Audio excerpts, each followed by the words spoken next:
Faly manolotra ny arahaba ho anao ry mpiaroavana, indrindra ho an'ny namana izay ao anatin'ny tafiotra ny fiainana ankehitriny. Mahatsiaro sahirana izy ankehitriny satria be ny zava-tsarotra lalovany.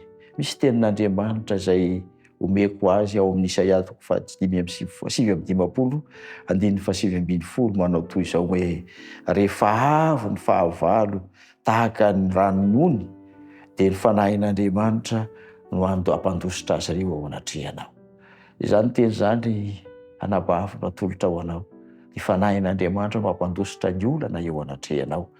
Koa andeha hivavaka ho anao isika, hampandresy ny fanantenana izay efa tokony hitsimoka sy tsimoka maniry ao anatinao. Hivavaka isika. Raha io amin'izao toe-javatra misy amin'izao androm-piainana izao, dia mahatsapa fahasarotana izay olombelona. Eny mahazo izany na dia eo amin'ireo zanakao azy.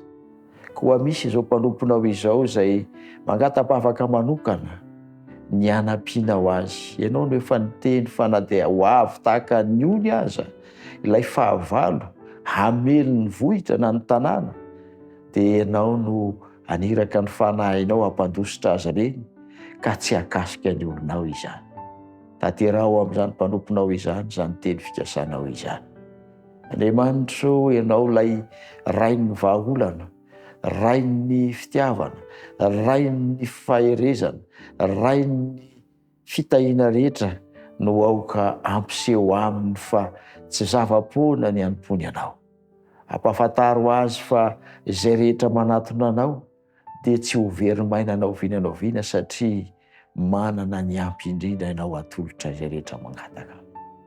Koa meteza Tompo, ampiaiky azy ianao amin'ny alalan'ny famaliana ny tonom-bavaka atao. Ka ny fisalasalana mety misy ao aminy dia ho avadika ao finoana sy fitokisana tanteraka anao izany. Ahatonga ny fiainany hanam-piadanana.